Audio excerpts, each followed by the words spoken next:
Hello friends, आप सबका स्वागत है बैक बेंच ऑफ फार्मेसी में।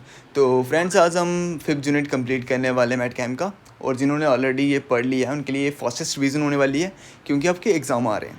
तो हम जनरल एनेस्थीसिया की बात करें। बेसिकली हम हमारे वो ड्रग होते हैं जिनको हम देते हैं सर्जरी के टाइम पर्सन को अनकॉन्शियस करने के लिए। ठीक है। वो इसमें बेसिकली क्या होता है, ये जो ड्रग्स होते हैं ये प्रोड्यूस करते हैं पार्शियल या लॉस ऑफ सेंसेशन। इसमें क्या होता है, इंसान को एक तो पेन फील नहीं होती, आफ्टर डैट उसको ना ही होश रहती है कि उसके साथ हो क्या रहा है। ठीक है। आफ्टर डैट अगर इसके मैकेनिज़्म की बात करें, इसके हम मेनली दो ही मैकेनिज़्म करेंगे। और पहला मैकेनिज़्म आ जाता है इन्हांसमेंट ऑफ इनहिबिटरी पाथवे। जैसे आपको पता ही चल रहा है, इसके नाम से पढ़ के पता चल रहा है कि हम इन्हेंस हो गए यहाँ पे इनहिबिटरी पाथवे। इनहिबिटरी पाथवे होता है जो कि हमारा रिस्पॉन्सिबल होता है सीएनएस डिप्रेस करने के लिए। ठीक है। इसमें हम क्या करेंगे, इसमें हमारा जो ड्रग्स है वो ड्रग है जो हम देते हैं, जो कि गावा ए रिसेप्टर पे जाके बाइंड होता है। गावा ए रिसेप्टर पे जैसे ही बाइंड होगा वो हाइपरपोलराइजेशन करेगा न्यूरॉन्स में, जिसकी वजह से क्या होगा, हमारा सीएनएस डिप्रेस्ड होगा, जिसकी वजह से हमें सेडेशन देखने को मिलेगी, अनकॉन्शियसनेस देखने को मिलेगी। ठीक है। अगर हम सेकेंड मैकेनिज्म की बात करें, इसमें आ गया इनहिबिशन ऑफ एक्सिटरी पाथवे। इसमें हमारा क्या होता है, हमारे कुछ एनेस्थीसिया होते हैं जो इस मैकेनिज्म पे काम करते हैं। ठीक है। इसमें बेसिकली हमारे जो ग्लूटामेट होता है, जैसे ग्लूटामेट है, वो रिस्पॉन्सिबल होता है हमारे एक्सक्रीटरी पाथवे के लिए। तो इसमें हम क्या करते हैं, इसी को इनहिबिट कर देते हैं हमारे एनएमडी रिसेप्टर पे। एनएमडी रिसेप्टर वो रिसेप्टर होता है जहाँ पे ग्लूटामेट बाइंड होगा और अपना एक्शन शो करेगा। और इसमें क्या कर रहे हैं हम, उसी को इनहिबिट करते हैं, मतलब कि इसको उससे बाइंड नहीं होने देते। सिंपल। जैसे इसकी एग्जांपल है कीटामाइन। कीटामाइन बेसिकली हमारा एक डिसोसिएटिव एनेस्थीसिया होता है, जो कि हम आगे पढ़ेंगे। पर इसकी एग्जांपल देख लो आप कि कीटामाइन हमारा ब्लॉक करता है एनएमडी रिसेप्टर की को, जिसकी वजह से डिसोसिएटिव एनेस्थीसिया इफेक्ट देखने को मिलता है। और अगर हम क्लासिफिकेशन आगे इसकी क्लासिफिकेशन, जनरल एनेस्थेटिक की क्लासिफिकेशन आ गई। इसमें हमारा आ गया इनहेलेशन एनेस्थीसिया, जिसको हम आगे देखते हैं। ठीक है। एंड इनहेलेशन एनेस्थीसिया बेसिकली हमारी इसमें गैसेस आ जाती हैं या वोलेटाइल लिक्विड।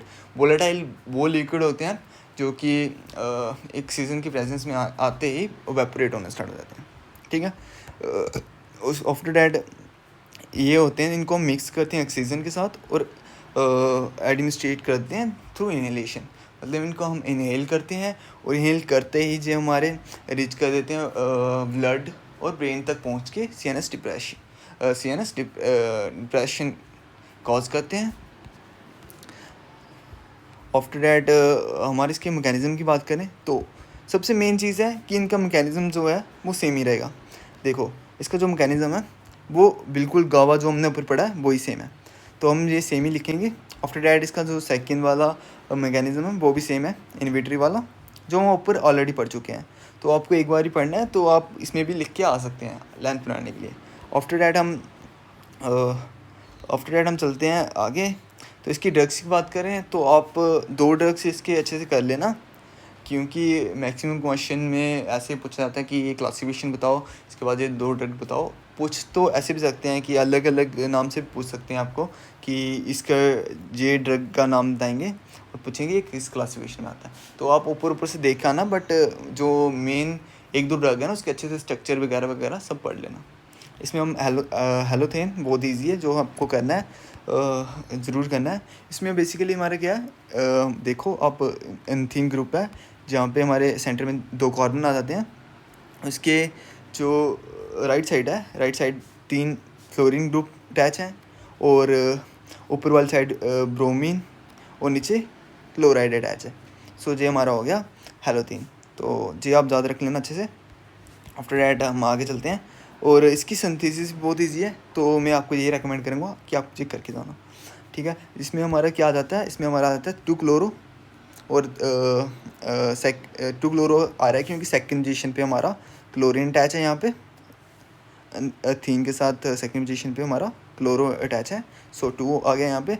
और हमारे फर्स्ट जो कार्बन है मेन, उसके बाद हमारे 3 फ्लोरीन ग्रुप अटैच है, तो हमारा आ गया 2 क्लोरो 3 बार 1 और ट्राई फ्लोरो इथेन। इथेन क्यों आया? क्योंकि सी हमारे 2 सी आ गया ना, इसलिए इथेन। इसको हमने ब्रोमिनेशन की B2 Br2 से ब्रोमिनेशन की तो हमारा हेलोथीन बन गया। सो इजी है ये जी, आप अच्छे से करके आना। आफ्टर दैट MO की बात करूँ, MOA सबका सेम ही लिखना भाई, जो अब हमने 2 मेन MOA पढ़े हैं वो ही इसमें आ जाएगा, और जिसमें नहीं आएगा वो मैं आपको बताता हूँ कहाँ पे है, उसका स्पेसिफिक पढ़ के जाना पड़ेगा। आगे हमारा जाता है अल्ट्रा शॉर्ट एक्टिंग बार्बिट्रेट्स, ठीक है। हमारा जो अल्ट्रा शॉर्ट एक्टिंग बार्बिट्रेट्स हैं बेसिकली ये हमारे इंट्रावेनस एडमिनिस्ट्रेटेड होते हैं, मतलब इनको हम इंजेक्शन से देते हैं ड्यूरिंग सर्जरी के टाइम, ठीक है, अनक्वेश्चंस करने के लिए। और इसका मैकेनिज्म ऑफ एक्शन सेम है भाई, बिल्कुल सेम है। बस बार्बिट्रेट में जी डिफरेंस होता है कि बार्बिट्रेट में ना जो हमारा क्लोराइड चैनल है ना वो ओपन ज़्यादा देर तक रहता है, इसकी ड्यूरेशन इंक्रीज़ होती है इसमें जी, आप देख लेना। और इसके बाद आप इसके ड्रग्स देख लेना, 1-2 ड्रग्स कर लेना। और फिर हम आ जाते हैं डिस्ट्रीब्यूटिव एनेस्थीसिया, जो हमारा मेन है क्वेश्चन है, बहुत इंपॉर्टेंट क्वेश्चन है, ठीक है। ये हमारी क्लास है ड्रग की जो कि ये रिड्यूस करती है और ब्लॉक करती है सिग्नल हमारी कॉन्शियस माइंड से।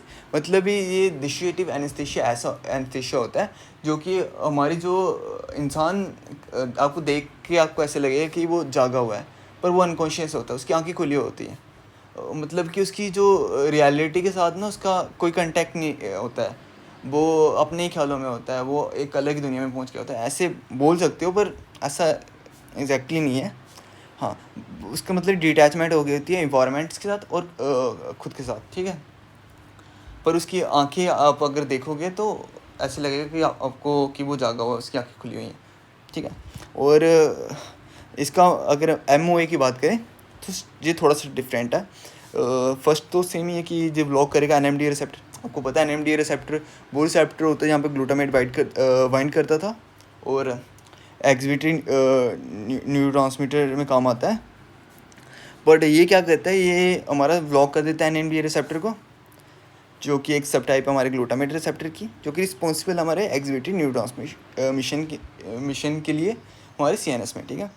और हमारा जो दूसरा इसका MOA है वो हमारे इम्पोर्टेंट है, ठीक है जी, आप ज़्यादा के जाओगे। जो हमारा इसका इसमें आता है कि हमारे जो नॉन कॉम्पिटिटिव एनाकोनिस होते हैं जो क्या करते हैं, प्रिवेंट करते हैं कैल्शियम के रिफ्लक्स और डिस्टर्ब करते हैं हमारे साइनेप्टिक ट्रांसमिशन को। मतलब ये है कि जो हमारे ये ऐसे एंटागोनिस्ट होते हैं जो हमारे ना जो कैल्शियम का रिफ्लक्स नहीं होने देते। आपको पता है जो हमारी साइनेप्टिक ट्रांसमिशन होती है, साइनेप्टिक ट्रांसमिशन होती है उस जब हमारे जो न्यूरोट्रांसमीटर होते हैं वो वेसिकल्स होते हैं ना, जो वेसिकल्स उसके अंदर होते हैं, ठीक है। आपको पता होगा जो हमारे, रुको एक मिनट, एक वेसिकल होते हैं जहाँ उसके अंदर हमारे न्यूरोट्रांसमीटर्स होते हैं, ठीक है। और हमारे जो कैल्शियम चैनल ओपन होते हैं और वो यहाँ पे आके बाइंड करते हैं, इसको ब्रेक करवाने में हेल्प करते हैं। आफ्टर डैट ये जो होते हैं न्यूरोट्रांसमीटर रिलीज़ होते हैं हमारे प्री साइनेप्टिक में, ठीक है। तो यही है कि ये इनको प्रिवेंट कर देता है उनको कैल्शियम रिफ्लेक्स को, जिसकी वजह से साइनेप्टिक ट्रांसमिशन ही नहीं हो पाएगी, उसमें डिस्टर्ब होगा। तो और ये होता है कहाँ पे पर्टिकुलरली, जो हमारे कॉर्टेक्स और लिम्बिक सिस्टम में होता है, ठीक है। इसमें हमारा मेन ड्रग आ रहा है केटामाइन हाइड्रोक्लोराइड, जो कि सच में इम्पॉर्टेंट है, ये पूछा भी जाता है। तो जो इसका अगर हम इसकी बात करें MOA की, जो कि सेम है जो ऊपर दिया हुआ है, वही आपको पढ़ना है। आफ्टर डैट हमारे आते हैं नॉर्कोटिक्स एंड नॉन नॉर्कोटिक एनालिसिक, ठीक है।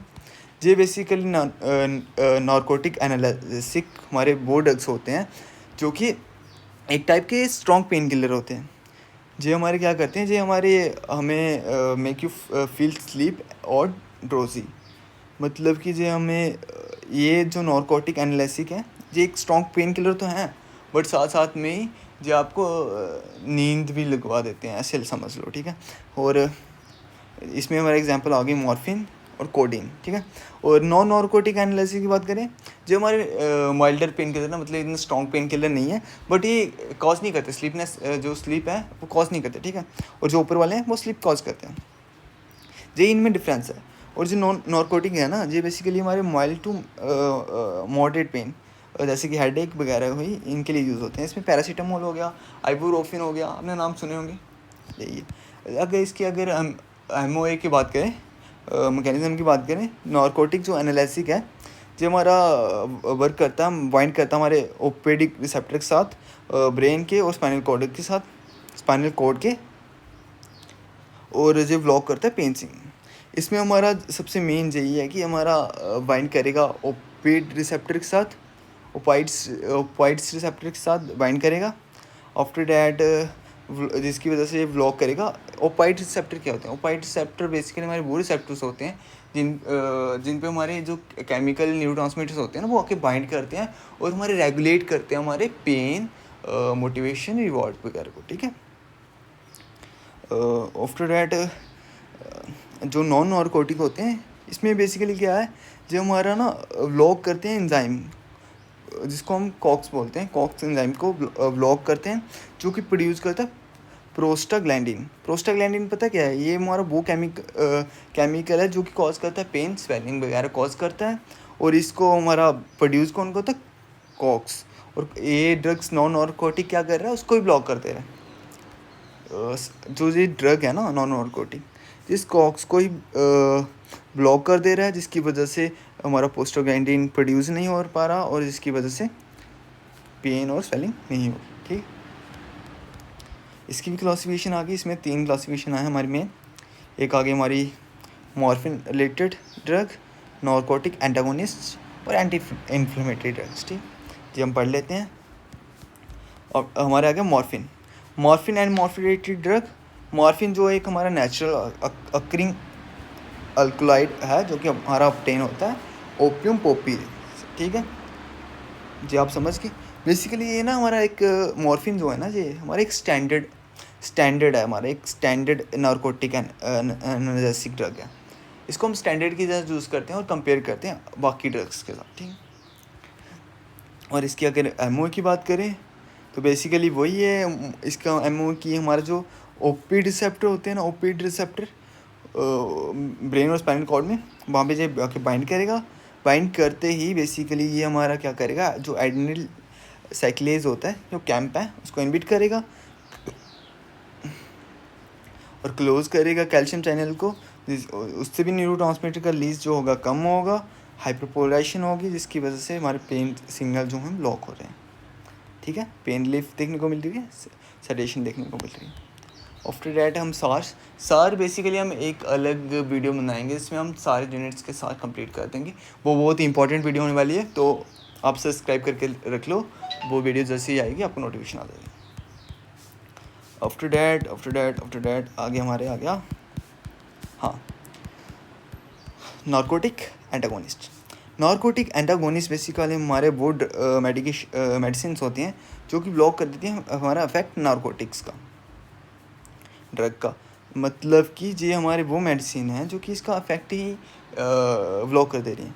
जैसे कि अगर आपने ओवरडोज ले लिया इस नारकोटिक ड्रग का, ठीक है, तो अगर आपको उसको स्टॉप करना है या रिवर्स करना है उसका इफेक्ट, तो आपको ये नारकोटिक एंटागोनिस्ट लेना पड़ेगा।